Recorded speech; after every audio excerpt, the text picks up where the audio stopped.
Hello guys, how are you? And to all of my subscribers, viewers, I'm so sorry for a lot of absences that I have had made for the last 48 days because I need to prioritize such things related to our daily needs.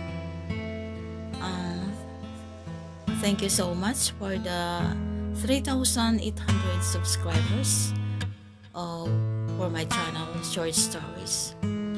I'm so grateful for having you, and I promise you to do the best by making a story continuously. Be here, guys. God bless, and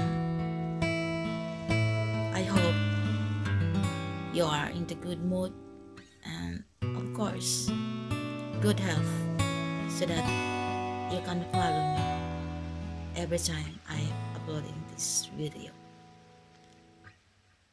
Because I have nothing without you. So don't leave me and follow me always.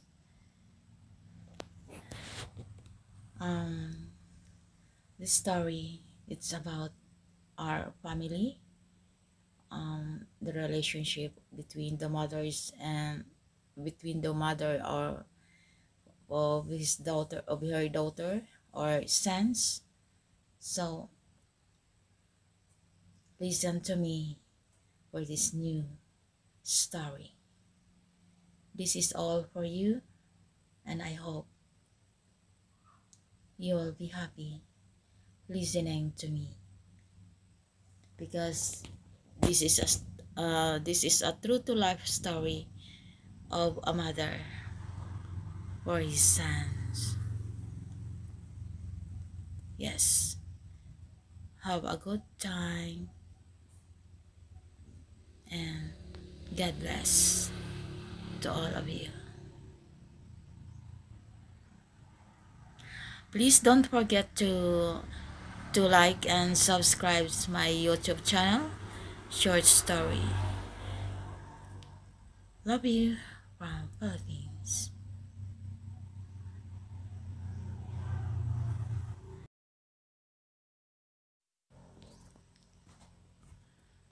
Hello mga ka-channels, mga subscribers ko at viewers. Ang ikukwento ko ngayon sa inyo, it's about a mother with her sons, meaning may mga anak na kagaya nila na anak ni Aling Trinidad. Selfish ika nga ng sila ay makatapos ng pag-aaral, nang makamit nila ang kanilang pinapangarap. Minsan, nakalimutan na nila kung saan sila nang gagaling.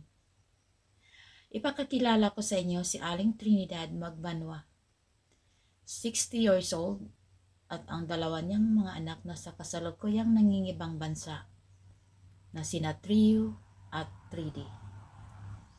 Both of legal age na nanirahan sa bayan ng Masbate. At upang maiintindihan nyo ang lahat at bago pa man mapanghusga, dahil iba-iba kasi ang paniniwala ng tao, hindi ba? Merong medyo pabor sa ina at meron ding pabor sa anak. Yung mga taong nakikinig or nagbabasa sa kwento. Yung magbabasa sa kwento na ito, sana maintindihan nyo kung sino sa kanila ang nagkakamali. Ang ina ba or ang mga anak ba? Dahil sa edad or sa edad na 60 na si Aling Trinidad, gusto niyang sumaya kahit sa pagti-TikTok or sa pagsusumba. Pinapasaya niya ang kanyang sarili matapos sa mga taong lumilipas na puro trabaho, puro hirap, pawis, minsan may luha pa sa kanyang pagsisikap upang maipataguyod ng mabuti ang kanyang dalawang anak. Sa ngayon na nakapagtapos na at nasa ibang bansa na ang kanyang mga anak, gusto niyang pasayahin ang kanyang sarili. Dahil alam niya na madali siyang kalimutan sa kanyang mga anak. Dahil magdadalawang taon na ang kanyang mga anak sa ibang bansa. Ngunit kahit isang tawag man lang ay hindi siya nakakatanggap. Kaya binuhay niya ang kanyang sarili sa kanyang sariling pagsisikap. At kung may time siya, binibigyan niya ang kanyang sarili na mapasaya ito kasama ang kanyang mga kaibigan sa pagsusumba at minsan nagtitiktok din siya. Kaya sana maintindihan niyo ang side ni Aling Trinidad. Bago pa man mapanghusga, pakikinggan niyo ako na magsalaysay sa buhay ng pamilya Magbanwa. Okay.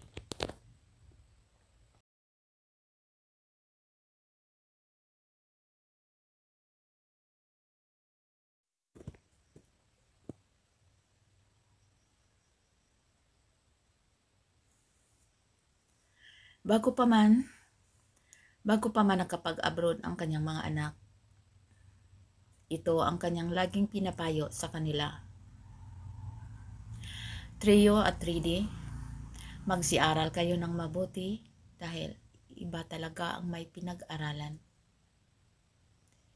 Ayokong maging katulad kayo sa akin na halos ibinubungad ang mukha sa lupa upang magkakaroon ng pera. At hindi ko kayo pahihintulutan na luluwas ng Maynila na hindi nakatapos ng pag-aaral, na hindi nakatapos ng kolehiyo. Dahil maging hanggang kargado lang kayo sa pier, hardinero, utility, at ayaw kong makikita kayo na ganyan, na naghihirap mga anak. Sumagot si Trio, yes, Nay, yun ang pangarap ko. Yan ang pangarap namin ni Tredy, ang makatapos ng pag-aaral at makapag-abroad. Dahil nakikita ko ang kahirapan natin. At naniniwala ko na sa ibang bansa, maraming pera doon kung magsisikap at magtsatsaga. Kaya sisikapin namin, Nay, na makapagtapos ng pag-aaral at maiiyahon ko kayo sa hirap. Gusto kong matikman mo ang kasaganaan sa buhay. Dahil hindi natin natikman yan sa buong buhay natin. Kaya ngayon, pagsisikapan namin ay na makapagtapos ng pag-aaral. Yan ang pangako namin sa inyo.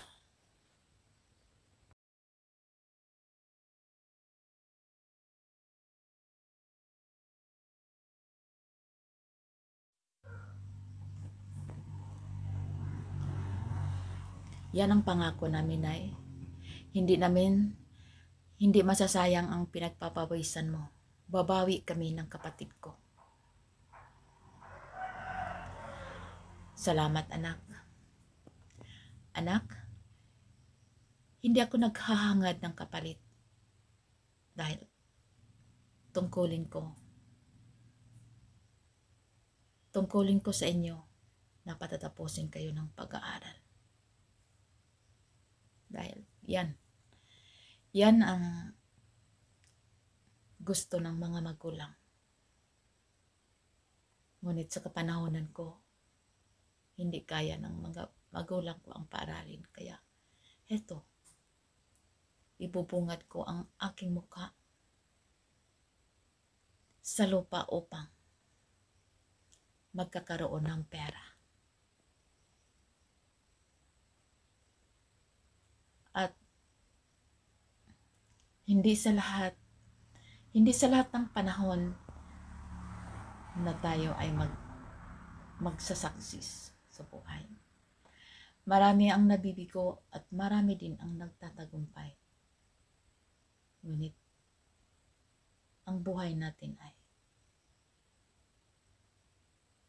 isang paglalakbay. So, lagi tayong makikiusap sa may kapal upang ibibigay sa atin ang magandang buhay. Makikita ko kayong magsaksis sa buhay, mga anak. Masaya ako. Yon ang pag-uusap ng mag-ina. At lumipas ang 6 na taon, sabay-sabay na graduate ang 2 anak ni Aling Trinidad. Masaya si Trinidad habang naghihintay sa graduation day. At biglang dumating si Trio at 3D. Galing rehearsals. Nay, bukas ng graduation namin. At nagkakaisa kami na doon sa beach ang aming last farewell.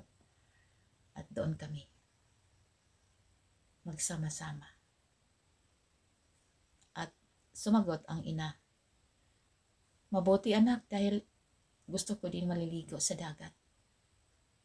Dahil matagal ng panahon na hindi ko na-enjoy ang sarili. At alam niyo yun, diba?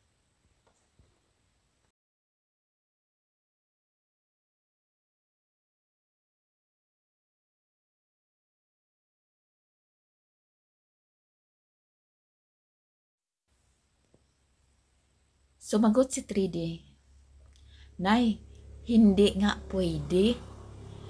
Dahil exclusive lang yan sa amin ng mga bagong graduates. Anyway, nandoon ka din naman sa graduation day. Siyempre, makikita mo na sa wakas ang pinaghihirapan mo, di ba? Yun ang pambobola ng anak upang hindi masasaktan ang ina. Okay anak, walang problema. Naintindihan ko kayo. At sa ibang paraan na lang ako pupunta sa dagat. Ngayon, natapos na kayo sa pag-aaral. Sarili ko na din ang intindihin ko. Kasi 60 ko lang sa month na ito at nagmumukha na akong 70. Nadinig ko ng isang seremonyas ng isang father priest ng ganito. Kayong mga matatanda, i-enjoy nyo ang life sa natitira nyong buhay. Kaya masaya ako para sa inyong mga anak. Until for the next journey.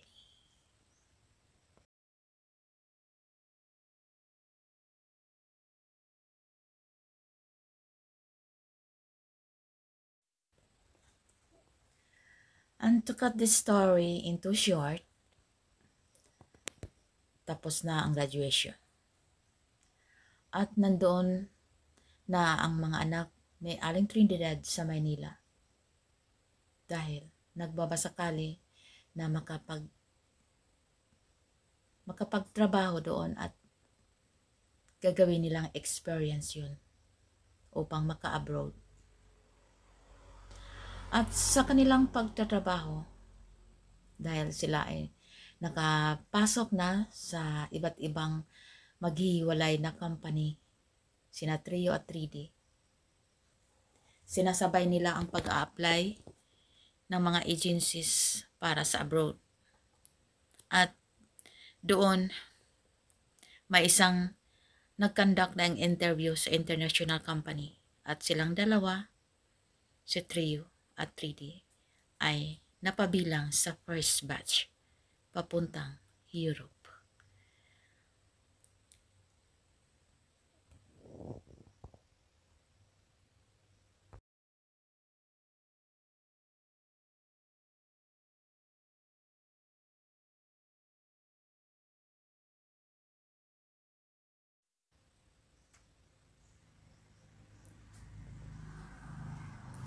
At ngayon, nag-iisa na lang sa buhay si Trinidad.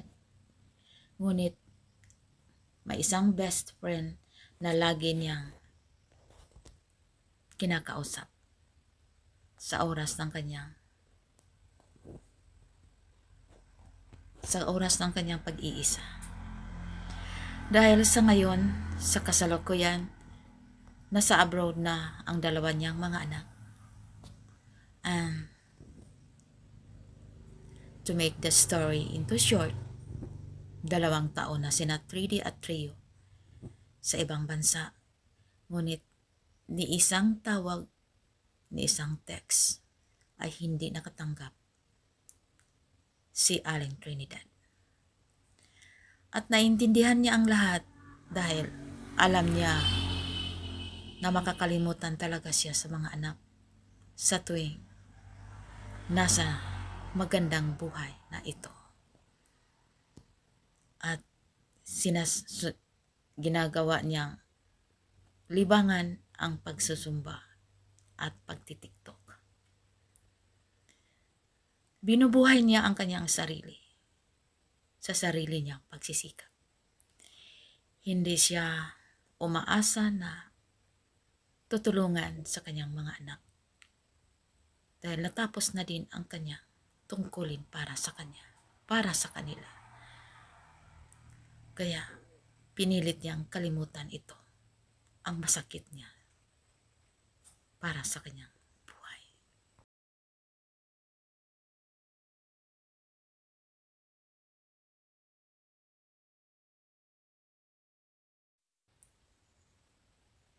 To be continued, mga kaibigan. Will be tomorrow ang karugtong sa istorya na ito. Abangan ang pagtitiktok or ang pagzozomba ni Aling Trinidad na pinopost niya sa Facebook na ikinagagalit ng kanyang mga anak. At dahil dito, kinokontak siya at pinapagalitan. Sobra ang sama ng loob ni Aling Trinidad at ayaw na niyang tumatanggap ng kahit ano kung may ibibigay man sa kanya ang kanyang mga anak. Kaya abangan bukas, mga kaibigan. Thank you for watching, dear friends. Love you from Roseanne Fernandez. Bye. Kisses and hugs.